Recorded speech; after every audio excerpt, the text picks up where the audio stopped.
বাজেটের ভিতরে এই যে গাড়ির ভাই আমি যে কতদিন চালাইছি দেখো আপনাদের অভিজ্ঞতা দিয়ে 5,000 কিলো ডান, এই 5,000 কিলো ডানে যে অভিজ্ঞতাটা হইলো মোটামুটি একটা ভালোই যেত, ভালো রেঞ্জে 300 টাকার তেল যেটা 120-30 কিলোতে যাবে, চলে যাবে মোটামুটি 120 কিলো যাবে। এইভাবে চালাইলে তো কোনো কথাই নাই, এইভাবে তো আমি চালাইলাম মোটামুটি। আমার হাতে বাইক থাকলে 80 টোটালি থাকে, এখন চালাচ্ছি না এই কারণে কথা বললে কিছু শুনবেন না, এই কথাই তো মনে হয় যে অনেক সময় শোনা যাবে না, সেই জন্য।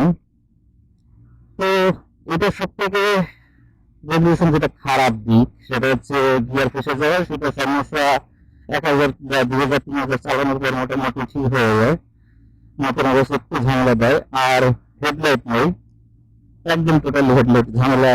হেডলাইট আছে যেটা আর কি প্রজেক্টেড হেডলাইট, আলো খুবই কম, প্রজেক্টর হিসাবে খুবই কম। ব্যাটারি একটু ছোট, অনেক ছোট ব্যাটারিটা। যে দেখলাম সার্ভিস সেন্টার একদম মনে হয় যে 80 সিসি ব্যাটারি হিসেবে ছোট অনেক, কিন্তু পাওয়ার অনেক। আর একটা ফগলাইট লাগাইনি যে দুইটা 1700-1800 টাকা, এই জায়গায় করে দেখানোর মতো কি আছে? হ্যাঁ, ওই যে দিনের বেলা এই আলোটা দেখে নিয়েছে। তো রাতের এক সময় দেখাবো। এবার আসলে সিটিং পজিশন সব দিক থেকে মোটামুটি।